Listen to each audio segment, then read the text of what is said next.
사랑의 아버지 하나님 감사합니다. 오늘부터 우리가 묵상을 통하여 하나님의 음성을 듣는 훈련을 해나갑니다. 이를 통하여 주님의 말씀을 더 깊이 묵상하는 가운데 또 주님과 더 깊은 교제 가운데 살아갈 수 있게 되기를 간절히 원합니다. 오늘부터 진행되는 모든 강의 속에 전하는 자나 듣는 자나 주의 뜻을 잘 이해할 수 있도록 도와주시고 또 배우는 대로 훈련하여 아름다운 동행의 삶을 살아갈 수 있도록 도와주시옵소서. 예수님의 이름으로 기도하옵나이다. 아멘. 오늘부터 이 묵상으로 음성 듣기 특강을 이제 4주간 진행을 하게 되는데요. 먼저 추위에도 불구하고 이 자리에 오신 여러분들을 사랑하고 축복합니다. 이 강의는 이제 지난 가을에 했던 강의의 연속 선상이라고 보셔도 되고 아니면 그냥 오늘부터 새로 시작하는 강의로 들으셔도 전혀 문제가 되지는 않아요. 일단 지난 가을에 우리가 함께 이제 4주 동안 다뤘던 내용은 하나님의 음성 어떻게 들을 것이냐라고 하는 이제 주제를 가지고 이야기를 했었잖아요. 그때 이 하나님의 음성을 듣는 경로는 이제 다양하다고 말씀을 드렸어요. 어떤 특정한 방식 아니라 꿈으로, 환상으로, 사람을 통해서, 상황이나 환경을 통해서 이제 다양하게 우리가 하나님의 음성을 들을 수 있는 경로를 열어주셨는데 그 가운데 이제 하나가 이 성경이라고 하는 거죠. 말씀 통해서 하나님이 우리에게 말씀하신다라고 하는 것이 이 하나님의 음성을 듣는 방식으로 제시가 되었고요. 특히 이제 분별에 있어서나 또 음성을 듣는 데 있어서 가장 오류가 적은 건 이제 성경입니다. 왜냐하면 꿈은 저도 이제 최근에 이제 꿈을 꿨는데 그 꿈은 좀 특이하더라고요. 내가 왜 이 꿈을 꿨지? 도대체 뭐지? 이 꿈의 의미는 뭐지? 전혀 이제 해석하기가 쉽지 아니한 웬만한 꿈들은 꾸고 난 다음에 이제 그 전에 말씀드린 것처럼 이 꿈 꾸고 난 그 느낌을 가지고 이렇게 해석이 되는 경우도 많은데 느낌은 별로 안 좋고 꿈의 내용대로 되는 건 썩 바람직한 일은 아닌데 왜 이런 꿈을 꿨을까라고 하면서 이제 굉장히 어려움에 빠지는데 그런 모든 이제 오류들을 가장 최소화시킬 수 있는 하나님의 음성 듣기는 이 성경에 있다라고 하는 거예요. 그래서 말씀을 통해서 이제 묵상을 통해서 음성을 듣는 것이 이제 중요하기 때문에 이제 요걸 가지고 이제 또 4번에 걸쳐서 제가 여러분들하고 이제 연습을 하고 훈련을 해나가게 되는데 일단 시작하기 전에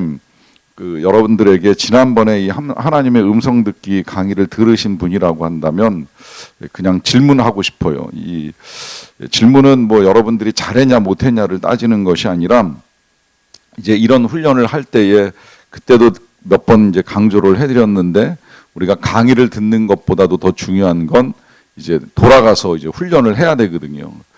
계속해서 훈련을 해봐야 됩니다. 얼마나 훈련을 하느냐라고 하는 것이 실은 더 중요하다고 말씀드렸어요.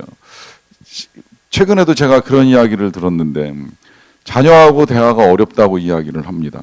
도대체 이야기를 하고 싶어도 하기가 쉽지 않다는 거예요. 이제 여러 가지 이유들이 나오더라고요. 일단은 자녀가 너무 바쁘다라고 하는 거, 시간을 내기가 힘들다. 그래서 만날 시간이 없다가 하나의 이유이고 또 시간이 있어서 집에 오면 문 닫고 들어가서 나올 생각을 안 한다는 거예요.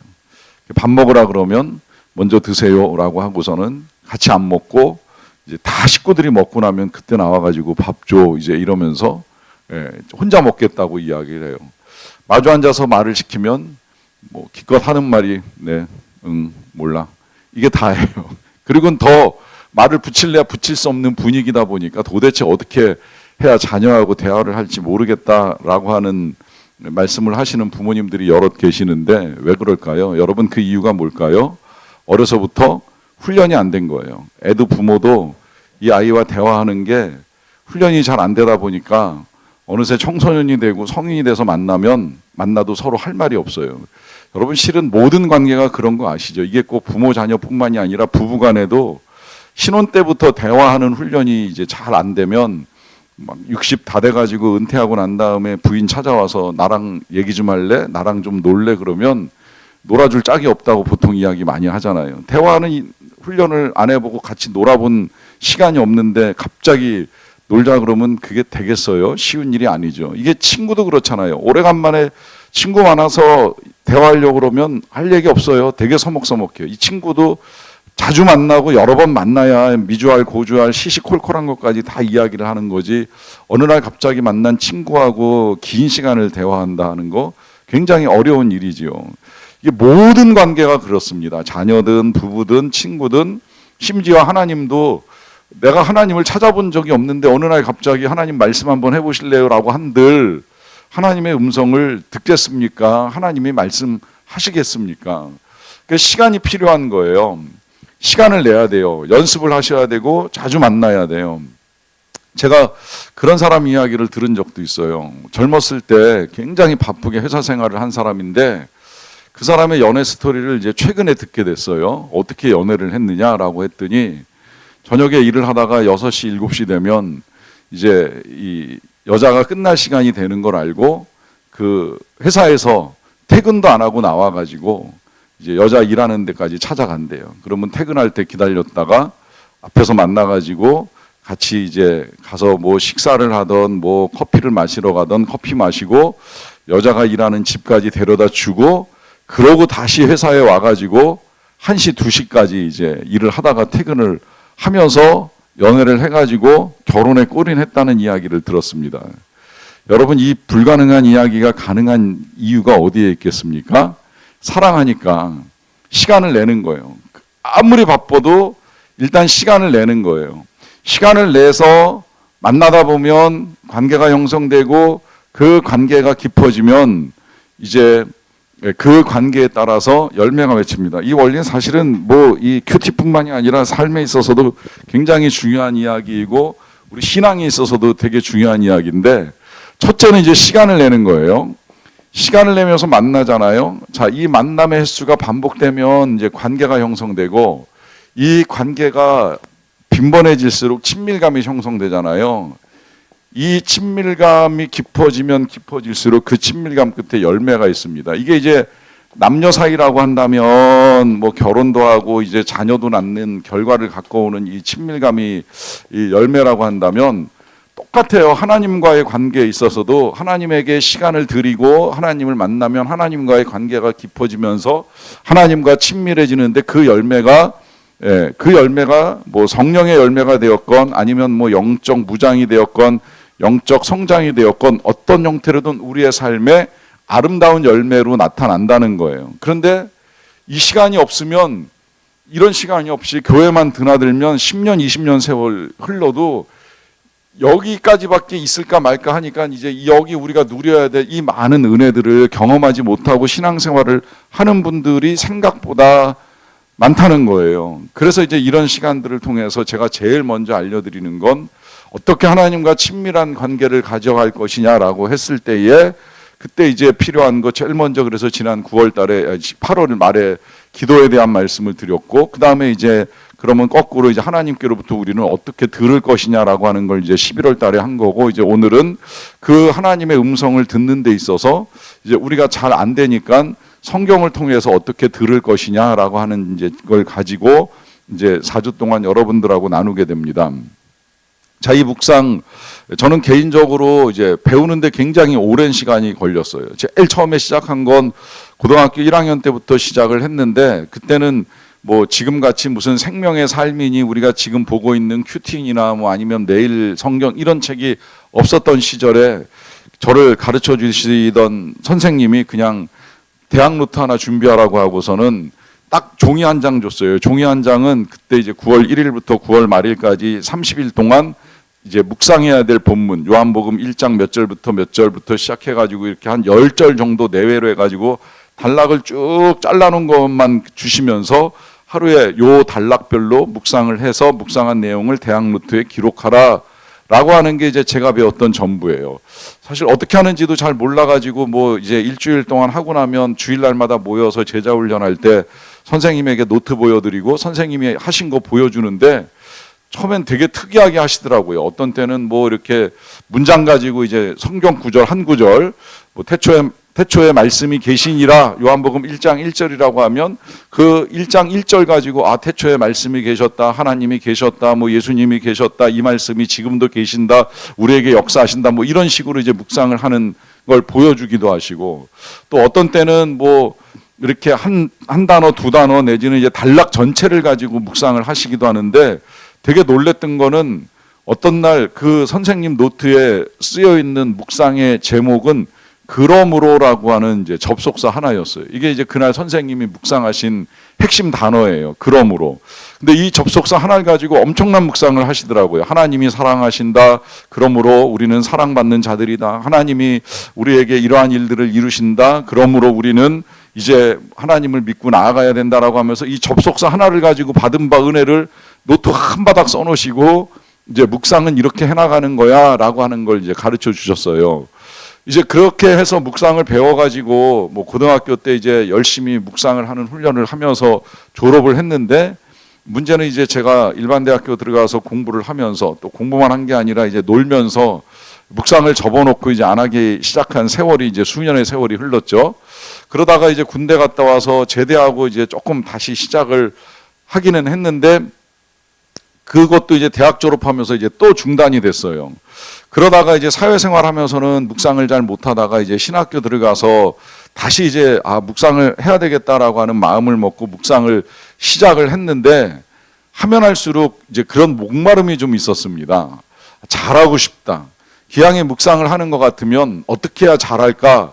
신학교에서 1학점으로 한 학기 가르쳐 주긴 했는데 그것도 역시 이제 교수님이 만든 묵상 노트 같은 책 한 권 던져주고는 학기 말까지 그냥 각자 알아서 묵상하고 노트 내는 게 평가의 전부였어요. 그러다 보니까 이제 이거 가지고는 묵상을 배우는 게 이제 조금 답답하다는 생각이 들어서 3년 신학교 다니는 중간에 이제 어떤 교회에서 하루 종일 세미나 한다 그래가지고 이제 일산까지 가서 이렇게 이 아침 10시부터 오후 몇 시까지 이렇게 배워본 적도 있고 또 그걸로도 좀 마음이 이제 시원하지가 않아가지고 두란노에서 하는 뭐 6, 7주짜리 이제 이 묵상 세미나를 들어본 적도 있는데 이걸 가지고도 이제 조금 시원하진 않더라고요. 그러는 중에 이제 감사하게도 제가 이 YM에서 하는 BDTS 직장인들을 대상으로 하는 이 평일 DTS 훈련을 받을 기회가 있는데 이제 거기서 감사하게도 이 흔하게 만나기 쉽지 아니한 이제 오대원 목사님이 오셔가지고 이 묵상에 대한 주제만 가지고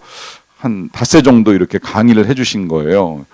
거기서 이제 이 강의를 듣는데 그때도 강의를 듣는 중에는 조금 이제 제 마음이 시원하지는 않았어요. 왜냐하면 굉장히 유명하신 분이고 대단하신 분이고 그래서 그 강의를 듣기 위해서 여러 지역에서 학생들이 와가지고 함께 청강도 하고 뭐 작년에 들었던 사람이 와가지고는 재수강까지 한다 이제 이런 말씀까지 하시는데 막상 이렇게 듣는 동안에는 뭔가 도대체 뭐지? 이 강의를 들으면서 내가 묵상을 잘할 수 있는 방법, 내가 지금 얻고 싶은 그 방법은 도대체 뭘까라고 하는 질문을 가지고 강의를 듣는 동안에는 그렇게 막 썩 시원하다는 생각이 들진 않았어요. 그런데 이제 강의를 다 듣고 나서 제가 강의를 정리한 걸 가지고 이제 가르칠 기회를 몇 번 가졌거든요.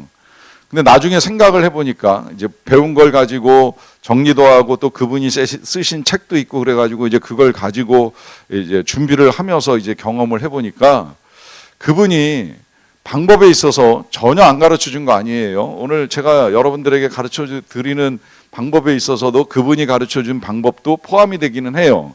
방법에 있어서도 많은 말씀을 해주셨지만 그러나 그분이 우리들에게 가르쳐 주신 내용들에 있어서는 방법보다 더 중요한 걸 이제 여러 가지로 가르쳐 주셨어요.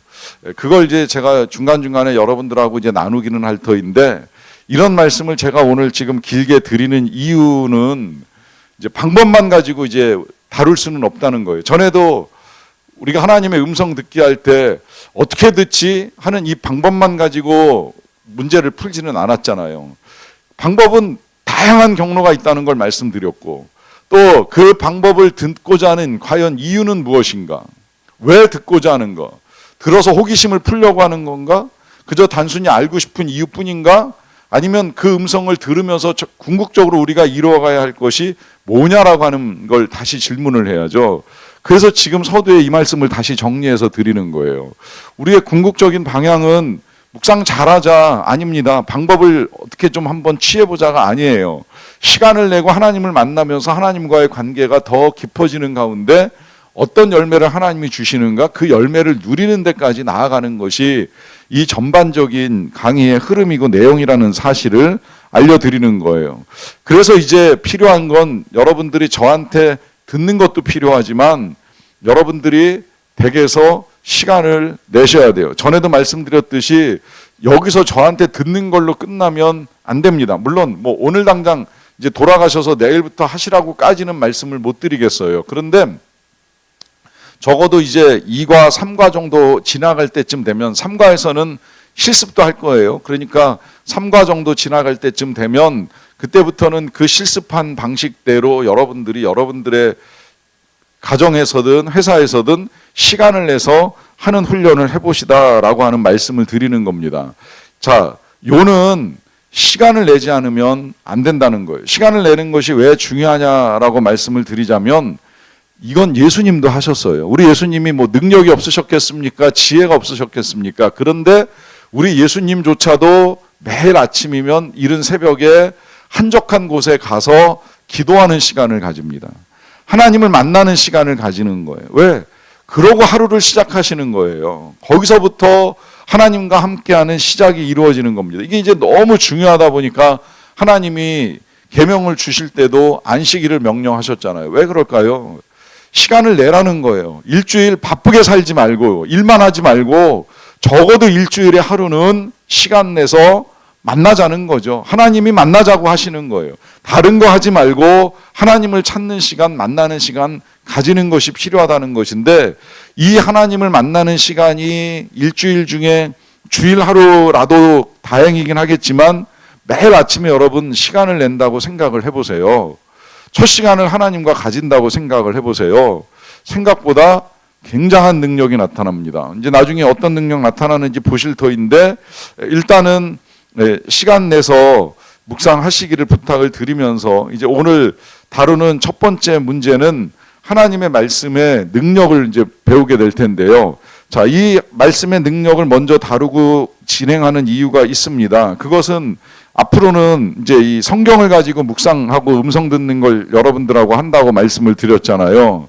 자, 이게 이제 가장 정황무오한 하나님의 음성을 듣는 경로라고 말씀을 드릴 수가 있는데 이 하나님의 말씀에 대한 권위를 우리가 인정하지 않고 말씀을 열고 음성을 듣는다고 하면 어려운 일이 되겠지요. 그러니까 이제 하나님의 말씀이 어떤 권위를 가지고 있는가 그 능력을 이제 우리가 파악하는 것부터 이제 시작을 합니다. 이게 이제 오늘 우리가 기초를 다지는 일이 되는데요.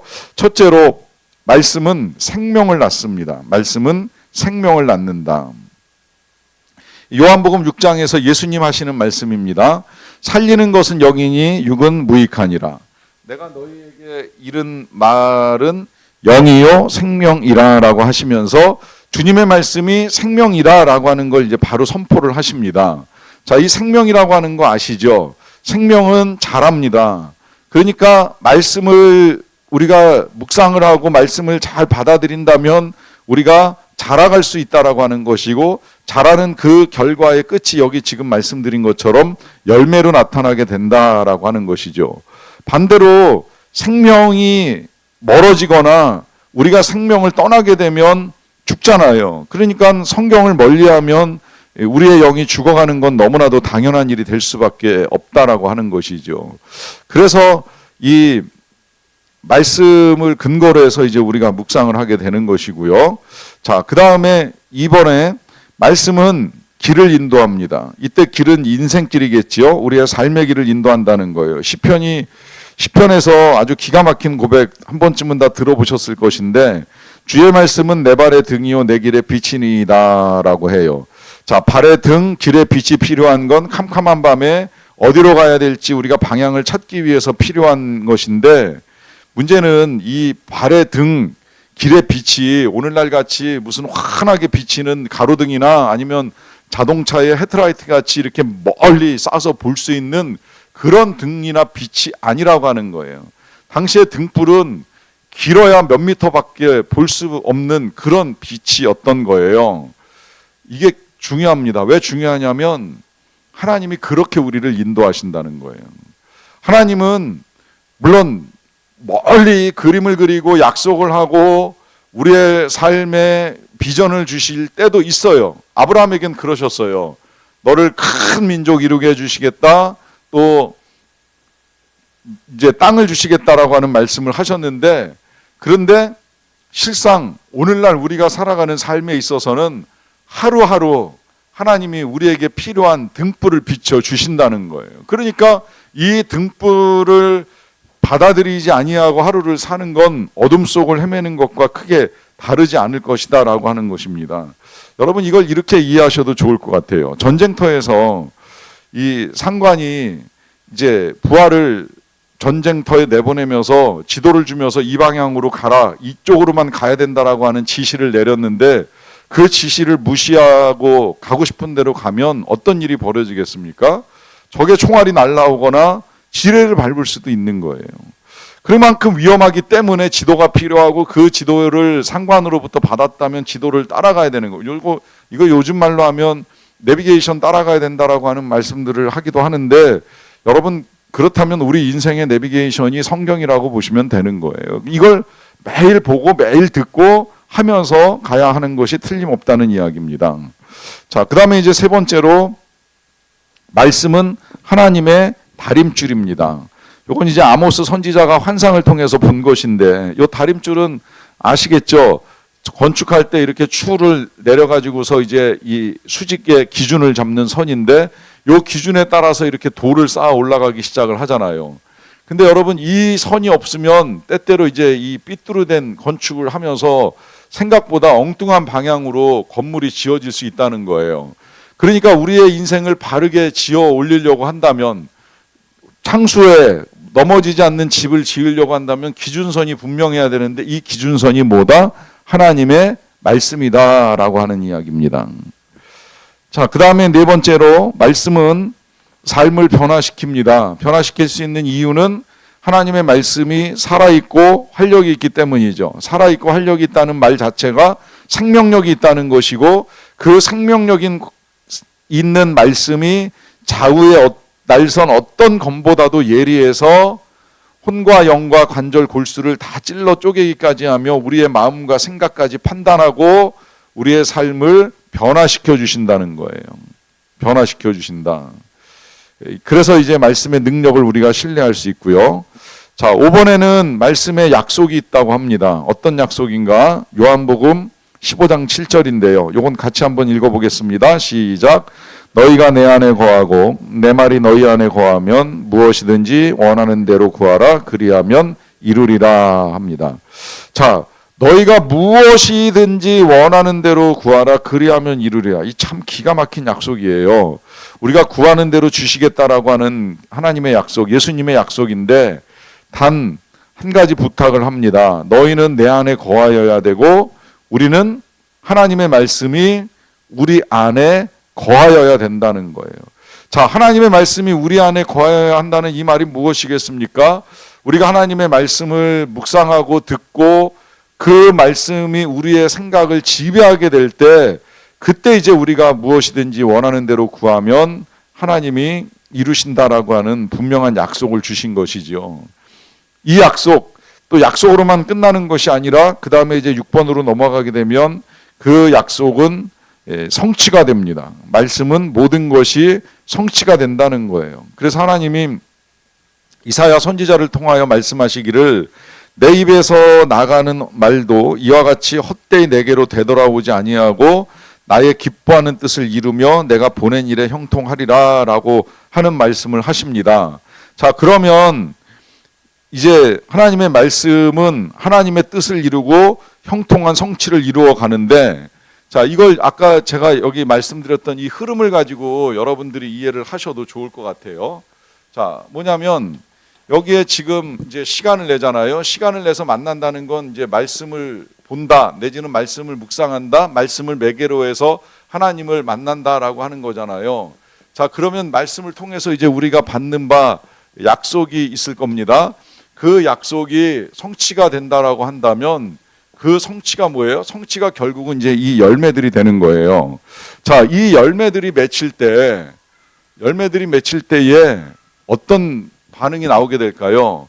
자, 이거를 하나님이 하시는 일을 보면, 하나님은 말씀으로 천지를 창조하시잖아요. 자, 이 말씀으로 천지를 창조하실 때 하나님이 말씀하신 그 모든 것들이 어떻게 돼요? 결과적으로 이루어지죠. 빛이 있으라 하면 빛이 있고, 달이, 해와 달과 별을 명하시면 그 모든 것들이 다 성취가 되잖아요. 그 성취가 이루어지고 난 다음에 하나님이 가장 많이 하셨던 말씀이 뭐예요? 보시기에 좋았더라. 어떤 경우에는 보시기에 심히 좋았더라. 자, 보시기에 좋았더라든 심히 좋았더라든 이제 좋다는 이야기인데, 이 굿 내지는 뭐 베리굿이 되었던 뭐가 되었던 간에, 자, 이 모든 것이 합력하여 어떻게 된 거예요? 선을 이룹니다. 그러니까 하나님의 말씀이 우리의 삶을 통해서 성취되는 모든 과정은 선을 이루는 과정이 된다는 것인데, 문제는 이렇게 선을 이루어야 될 하나님의 말씀을 우리가 선을 이루는 과정으로 반응하지 아니하면 거기에 이제 대가가 따릅니다. 그게 지금 7번에서 하는 이야기예요. 뭐라고 말씀하시느냐면, 이 말씀은 이제 하나님이 아담과 하와에게 하신 말씀인데, 선악을 알게 하는 나무의 열매 먹지 말라 그러시잖아요. 먹는 날에는 반드시 죽으리라 하시는데, 자, 요 명령은 지금 하나님이 이렇게 선하게 만들어 놓은 세상에서 사람들이 누릴 수 있는 모든 선한 것들을 빼앗길 수 있는 유일한 위험을 하나님이 경고하신 거예요. 낙원을 이룰 수 있는 위험한 상황은 딱 한 가지로 인해서 초래된다. 뭐예요? 선악을 알게 하는 나무의 열매를 먹을 때. 자, 그러면 어떻게 해야 돼요? 말씀을 성취해야 돼요. 안 먹으면 되는 거예요. 안 먹으면 선한 거예요. 선한 상태를 누릴 수 있어요. 근데 문제는 사람들이 어떤 반응을 보여요? 그 말씀을 무시하잖아요. 이게 이제 문제인 거예요. 말씀을 성취하는 과정에 우리가 반응해야 되는데 무시합니다. 그 무시가 생각보다 참혹한 결과를 가져오죠. 자, 굉장히 이제 나쁜 결과를 가져와요. 자, 우리는 이 나쁜 결과에 대해서 받아들이기를, 지금 성경 속에 있는 내용을 가지고 이 좋은 에덴의 선을 잃어버린 아담과 하와의 이야기를 남 이야기로만 생각할 가능성이 있는데, 그렇게만 이제 생각하시면 안 돼요. 우리는 한 번 말씀을 무시할 수 있어요. 근데 여러분, 이 한 번, 두 번이 쌓이면 언제나 습관이 된다는 거 말씀드리잖아요. 그 습관이 결국 우리의 인생이 된다고 말씀을 드리는데, 하나님의 말씀을 무시하고 살아온 사람이 나중에 가가지고 하나님이 없는 곳에서 사는 건 너무나 당연한 일 아니겠습니까? 그러니까 이게 하나님이 지옥을 만드셨다고 말할 필요가 없어요. 하나님의 말씀을 무시한 사람이 하나님이 계신 천국에 못 가는 건 당연한 거예요. 천국이 아니면 뭐 거기가 지옥이 됐건 뭐가 됐건 어쨌든 괴로운 인생이 되겠지요. 뿐만 아니라 천국은 하나님을 경배하는 자리인데, 평생에 단 한 번도 하나님을 경배해 보지 못했던 사람이 뒤늦게 죽고 나서 내가 하나님을 경배하겠다고? 말도 안 되는 이야기죠. 그러니까 이 무시가 습관이 되면 안 된다는 이야기예요. 그 거꾸로 해야 돼요. 하나님의 말씀을 듣고 성취해 나가는, 하나님과 함께 성취해 나가는 삶이 반복되면 반복될수록 우리는 이 선에 대한 풍성한 경험을 할 수 있다는 하나님의 약속입니다. 자, 그래서 이제 마지막 8번째로 이 말씀은 묵상을 필요로 한다라고 하는 것인데, 자, 이 묵상을 필요로 한다는 요 골로새서 말씀은 넘어가서 이제 다시 나오기 때문에 그 다음 페이지에서 한번 확인을 해보겠습니다. 자, 뒷면으로 넘어가서 볼게요. 자, 여기까지 이제 기초라고 한다면, 이번에 이제 우리가 다루는 건 묵상이란 뭔가 그 의미와 이제 목적, 결과까지만 이제 오늘 다루려고 하는데요. 일단 묵상의 의미를 좀 생각해 볼게요. 자, 먼저 에베소서 5장 18절부터 19절 말씀 같이 한번 읽어보겠습니다. 시작. 술 취하지 말라.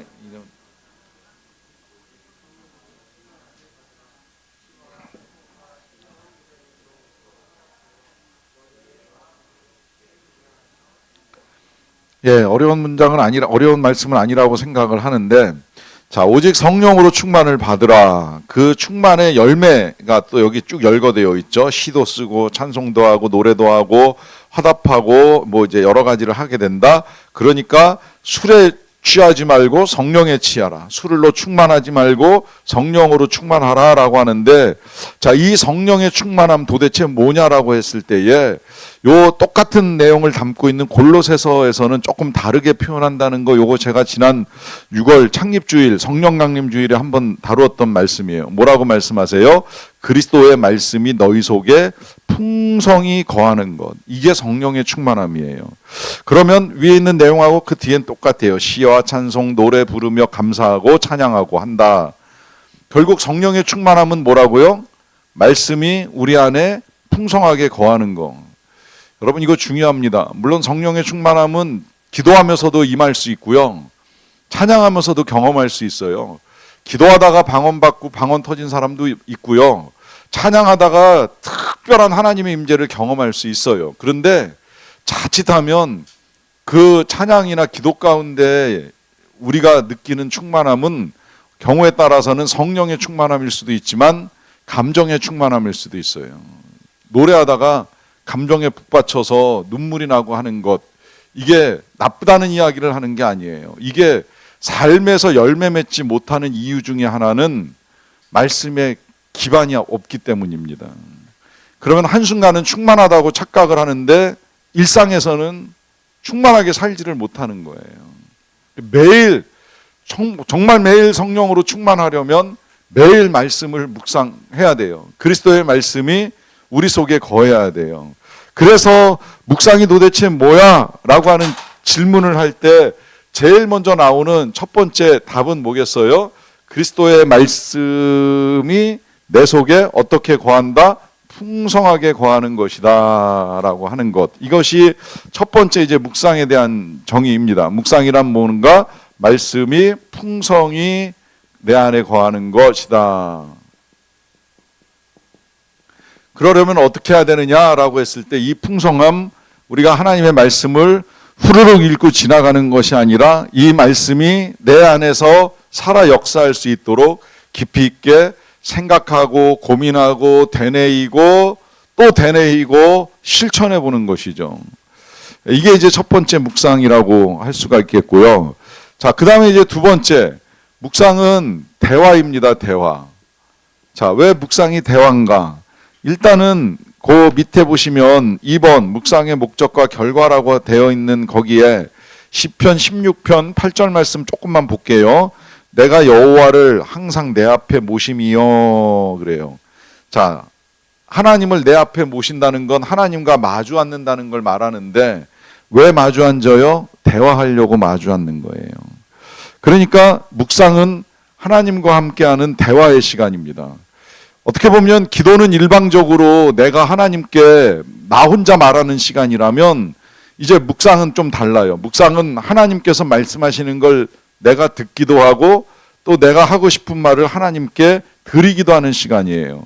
그러려면 어떻게 해야 되느냐? 여러분, 그러려면 그냥 하나님과 편안하게 만난다 이렇게 생각을 하시면 제일 좋아요.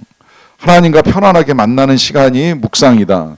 뭘 성경 놓고 노트 놓고 뭘 생각하고 고민해서 숙제하듯이 뭘 쓰는 시간이 아니라 하나님과 내가 시간 내서 만나는 시간이다. 이렇게 생각을 하시라고 말씀을 드리는 겁니다. 자, 그 다음에 이제 세 번째로 묵상은 예배입니다. 예배. 자, 묵상을 왜 예배라고 하는지 이유가 있어요. 여러분, 예배 그러면 우리가 이제 그동안에 제가 그 잘 안 쓰는 표현, 이제 오해가 많다 보니까 예배를 본다 이렇게 표현하는데 본다 아니라고 말씀 많이 드립니다. 예배는 보는 거 아니라 예배는 하는 거 내지는 보통 이제 드린다 이런 표현을 씁니다. 여러분 정확하게 이해하셔야 돼요. 예배는 시간 내죠. 그 다음에 와서 기도 드리죠. 찬송 드리죠. 헌금 드리죠. 대부분이 다 드리는 거예요. 설교 듣는다 받는다 이렇게 생각하는데 실은 설교도 명확하게는 하나님이 주시는 말씀을 받고 내가 반응하는 것까지 드리는 게 진짜 예배가 되는 거예요. 그래서 예배가 예배 시간 1시간으로 끝나는 것이 아니라 삶에서 삶을 드릴 때에 이제 그것이 진정한 서비스, 하나님을 경배하는 워십이 된다고 말씀을 드렸잖아요. 그런 의미에서 예배는 드리는 것이고 묵상 또한 시간을 하나님께 드리면서 하나님과의 시간을 보내는 거예요. 자, 이렇게 말씀을 드리는 이유가 있어요. 그동안에 저도 이제 했었던 오해인데 뭐냐면 우리가 묵상을 하면서 자꾸 이제 이런 생각하잖아요. 하나님께로부터 오늘 나한테 뭐라고 말씀하시는지 듣겠다 내지는 받겠다, 이제 여기에 생각을 합니다. 여기에 이제 우리가 많은 관심을 가져요.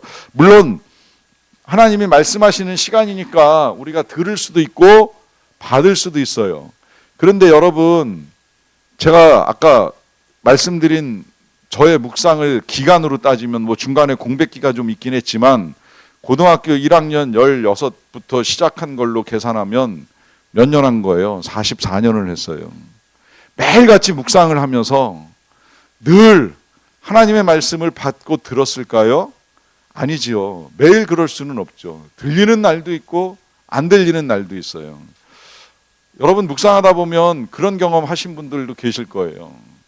이게 오늘 하나님 뭐라고 말씀하시는지 헷갈린다, 잘 모르겠다, 오늘은 아무리 성경을 읽어도 도대체 뭐라고 하시는지 잘 모르겠다. 여러분 그거 상관없어요. 그게 묵상을 잘못하고 있는 것도 아니고 그게 틀린 것도 아니에요. 아니 오히려 그게 더 일반적이라고 생각하시면 돼요. 여러분 묵상을 정말 여러분들이 맘먹고 하다 보면 이 신라 같은 은혜가 임할 때가 있습니다. 사실은 그럴 때가 더 많지요. 마치 쫄쫄쫄 흘러내리는 시냇물처럼 뭔가 나를 시원하게 적시주지 못하는 듯한 느낌이 들 때가 있어요. 근데 그럼에도 불구하고 묵상을 하셔야 돼요. 그러다 보면 언젠가 정말 어떤 날은 폭포수와 같이 쏟아지는 하나님의 은혜를 경험할 때가 있어요. 이게 어느 날 갑자기 한번 좀 쏟아봐 주세요 해서 되는 일이 아니라 내가 날마다 그 신락 같은 은혜라도 감사하면서 하나님을 만나는 자리에 나아갈 때에, 그럴 때 어느 순간 하나님이 나에게 부어주시는 풍성한 은혜도 경험을 할 수 있다고 말씀을 드리는 겁니다. 그렇기 때문에 거꾸로 듣겠다 받겠다가 아니라 오히려 하나님 말씀하셔도 감사하고 말씀하지 아니하셔도 감사합니다 라고 하는 예배가 묵상이 된다는 거예요. 아까도 왜 그런 말씀 드렸잖아요. 요 앞 페이지에 우리가 이 하나님의 말씀을 이제 우리가 받아들일 때에 때때로 우리의 생각하고는 전혀 다른 말씀을 하실 때도 있어요. 그런 상황 속에서 이해가 안 되지만 하나님의 뜻이기 때문에 받아들일 수 있는 마음, 그게 예배고 그게 묵상이라고 말씀을 드리는 거예요. 자, 그 다음에 이제 네 번째로 묵상은 기도입니다. 기도. 자, 여기서 기도라고 하는 건 이제 그동안에 우리가 드리던 기도와는 조금 다르겠죠. 어떻게 다르냐? 말씀으로 드리는 기도입니다. 요거 이제 가장 많이 훈련되는 자리가 시편이죠. 시편을 묵상하다 보면 대개가 이제 시인들이 찬양으로 기도하던 탄식으로 기도하던 대개는 다 기도인데, 그거를 우리가 묵상하고 나면 오늘은 그냥 이대로 나도 기도 한번 해봐야 되겠다 하면서 나의 하나님이여 나의 하나님이여 어찌하여 나를 버리셨나이까, 뭐 이런 식으로 기도할 수 있다는 거예요. 말씀을 붙들고 기도하는 거예요. 시인도 기도하고 그게 성경이 됐다면 우리도 그렇게 기도하지 못할 이유가 없는 것이지요. 그러니까 묵상은 단순히 그냥 성경만 보는 것이 아니라 성경을 가지고 기도하는 시간이다, 이렇게 이해하셔도 된다는 이야기입니다. 자, 그 다음에 이제 마지막 다섯 번째로 묵상은 바라보는 것입니다. 바라보는 것. 자, 뭘 바라보느냐? 당연히 묵상은 성경을 보는 것이 아니라 하나님을 보는 것이고요. 자, 하나님을 본다는 그 의미는 무엇이냐라고 했을 때 묵상을 통해서 하나님의 성품과 하나님의 인격과 하나님의 능력을 경험하는 시간이 되는 거예요. 하나님 어떤 분이신지, 하나님 누구신지, 하나님 무슨 일을 하시는지. 여러분 그 묵상 어려우면 지금 이제 우리 교회에서 금년에 바꿔서 이제 나눠드린 묵상 교재 매일 성경 보시면 매일 거의 똑같은 질문 두 가지 나오는 거 아시죠? 첫 번째 질문이 뭐예요? 하나님은 어떤 분이십니까? 두 번째 질문 뭐예요? 나에게 주시는 교훈, 말씀은 무엇입니까? 근데 어떤 날은 보니까 요 두 번째 질문이 없는 본문이 있을 수 있어요. 왜냐하면 그날은 하나님이 어떤 분이신지만 어저께 같은 경우였던 것 같은데 한 5가지 정도로 쭉 정리를 해주시잖아요. 뭐 교훈 필요 없어요. 교훈은 나중 문제예요. 하나님이 어떤 분이시냐, 이 성품과 인격과 능력에 있어서 하나님의 존재에 대한 이해를 하게 되면 사실은 거기에 따라서 두잉은 자연스럽게 나옵니다. 근데 이 두잉조차도 자꾸 내가 뭘 해야 되느냐라고 하는 고민하시는 분들 종종 만나게 되는데요. 여러분, 하나님이 예를 들어서 성품에 있어서 어떤 존재인가라고 했을 때 무한한 사랑의 하나님이시다라고 하는 것만 정확하게 우리가 바라볼 수 있으면 그 사랑에 내가 할 수 있는 게 뭐가 있겠어요? 그냥 감사하면 되는 거죠. 다른 거 다 필요 없어요. 그냥 그날 하루 감사하면서 살면 끝나는 거예요. 그러니까 이거 찾는 게 훨씬 더 이제 쉬워지는 거예요. 아, 오늘 하루는 감사해야 되겠다. 물론 그렇다고 해서 막연하게 오늘 하루는 감사하는 하루가 되겠습니다. 이거는 이제 올바른 적용이 아니기 때문에 이 적용은 이제 어떻게 해야 되는지 네 번째 타임에서 가르쳐 드리기는 할 텐데, 어찌되었건 하나님의 존재에 대한 이해 없이 우리가 뭘 해야 되는가 하는 답을 찾을 필요는 없다고 이제 말씀을 드리는 겁니다. 자, 그 다음에 이제 넘어가서 2번 묵상의 목적과 결과까지 이제 정리할게요. 자, 시편 16편 8절부터 다시 보겠습니다. 자, 내가 항상 여호와를 내 앞에 모심이여 그랬어요. 자, 요건 마주 앉는 상황이죠. 묵상할 때 여러분 이 생각을 제일 먼저 하셔야 돼요. 내가 하나님과 지금 마주 앉는다. 내 앞에 하나님이 앉아 계신다. 그 하나님과 만나는 시간, 대화의 시간이다 하는 의미입니다. 이게 묵상의 방법 중에 하나예요.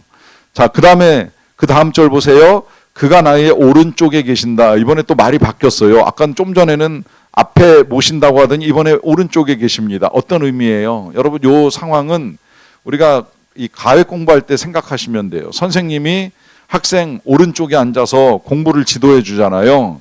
그런 느낌. 그러니까 둘 중에 하나부터 여러분들이 생각하고 묵상 시작하면 제일 좋아요.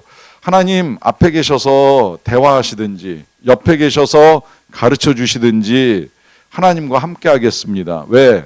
뭐라 그래요? 내가 흔들리지 아니하리로다. 거기 밑줄 한 줄 거주시면 좋겠어요. 요게 묵상의 목적입니다. 흔들리지 않도록 하나님을 모시는 거예요. 흔들리지 않도록 하나님과 나란히 앉는 거예요. 왜? 흔들리잖아요. 우린 세상에서 걱정에 흔들리고 사탄에 흔들리고 유혹에 흔들리고 온갖 일들에 흔들릴 때 그 흔들리지 않기 위해서 하나님과 먼저 만나고 하나님 모셔서 배우는 거예요.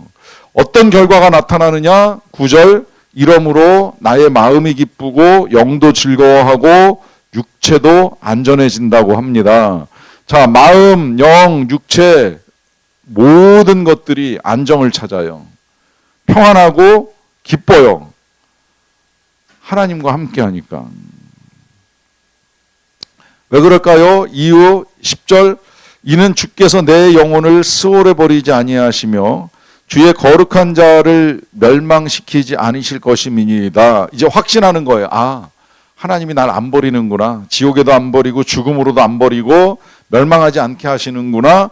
확신을 가지니까 기쁘고 즐겁고 흔들림이 사라집니다.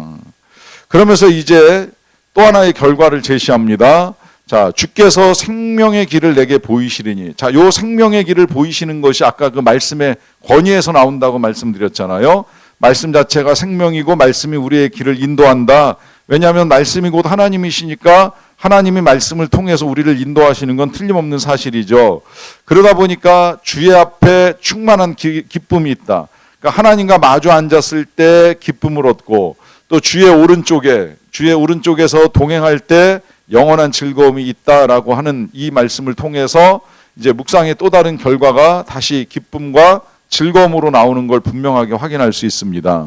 자, 여기서 조금 부연해서 설명을 하자고 한다면 이 묵상을 이렇게 하는 사람이 누릴 수 있는 이 기쁨이 어디에서 오는 걸까요? 그건 하나님의 말씀을 하나님과 마주 앉아서 말씀을 나누는 가운데 하나님의 사랑을 발견하게 됩니다. 여러분, 이거 이제 제일 중요한 거예요. 첫째로 여러분들이 이제 우리가 누려야 될 기쁨이고 즐거운 묵상의 은혜는 하나님의 사랑을 발견하는 것이고, 그 다음에 이제 죄를 깨달을 수 있어요. 이거 두려워할 필요 없어요. 여러분, 죄의 깨달음이 깊으면 깊을수록, 우리가 지난번 사경회 때 배운 거잖아요. 우리가 내려가면 내려갈수록 하나님이 높아지면 높아질수록 이 갭이 크면 클수록 뭐가 커진다고요? 은혜가 커진다 그러셨잖아요. 은혜가. 그러니까 죄의 깨달음 또한 사랑을 발견하는 데 있어서 아주 큰 힘이 되는 거기 때문에 이거 두려워할 게 하나도 없는 거예요. 자, 여기서만 끝나는 게 아니라 그 다음에 이제 지혜를 얻게 되죠. 묵상하다 보면 지혜를 얻음. 저는 이 지혜를 얻는 거는 묵상의 부수적인 효과라고도 이야기하는데, 여기 이제 어린 자녀를 둔 부모들을 양육할 때는 이제 그 부탁 많이 드려요. 애들 다른 거 가르치지 말고, 특히 뭐 국어 논술 가르치려고 돈 들이지 말고 묵상 가르쳐라. 묵상만 잘하면 이 논리력이라든지 독해력이라든지 다 묵상에서 나온다. 그럴 수밖에 없죠. 한 단락 보고서 이 생각하고 고민하고 다시 내가 글쓰기로 한 문장 한 문장 써내려가는 훈련.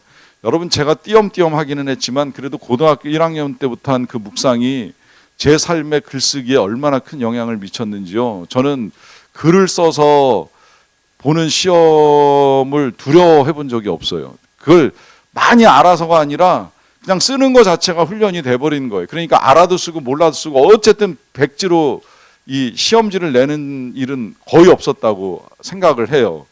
제가 이것까지 말씀을 드리는 게 어떨지, 오전엔 이런 얘기 안 했는데, 우리 딸이, 둘째 딸이 이과 나왔는데 공대 나왔어요. 그러다가 이제 작년에 문과 시험 처음으로 이제 봤는데 글쓰기 처음 했거든요.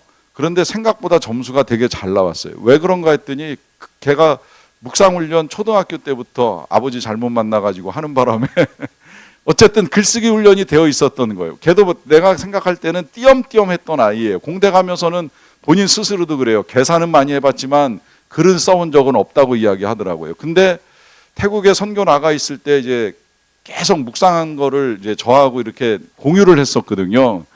그러니까 묵상을 하면서 글쓰기 훈련을 한 게 이제 어느 정도 몸에 배어 있었던 거죠. 그러다 보니까 그게 이제 알게 모르게 자기한테서 실력이 돼서 나옵니다. 전 그래서 어린아이들, 요새 아이들 위해서 나온 묵상 교재도 아주 다양하고 좋은 거 많이 나오잖아요. 저희도 우리 딸 키울 때 이 생명의 삶에서 나오는 그 두란노 뭐 새싹 어쩌고 하는 그런 이제 묵상 교재들 가지고 계속 뭐 꾸준히는 못해도 어쨌든 이제 훈련할 수 있는 기회들을 만들어 줬는데, 이게 이제 밑거름이 되는 거예요. 그러니까 이 묵상을 통해서 얻게 되는 지혜가 얼마나 크고 귀한 것이겠습니까? 뿐만 아니라 묵상하다 보면 하나님의 약속도 만나고 그 약속을 신뢰할 수 있게 되고요. 그 다음에 그 약속 때문에 이제 우리가 미래의 소망을 가지고 나아가는 것까지 하나님이 우리에게 주시는 즐거움이고 기쁨이 됩니다. 그러니까 여러분, 이 묵상이라고 하는 건 우리에게 생각하는 것 이상의 많은 유익을 가져다 준다라고 하는 걸 기억하셨으면 좋겠어요. 그래서 힘들지만 조금씩이라도 묵상을 도전해 나가시는 저와 여러분들이 되시기를 바랍니다. 오늘 여기까지 하고 나머지 묵상의 그 3단계는 이제 방법 배울 때 조금 더 다루도록 할게요. 같이 잠깐 찬양하고 기도하고 마무리하도록 하겠습니다. 내가 주인 삼은 모든 것 내려놓고 함께 찬양할게요.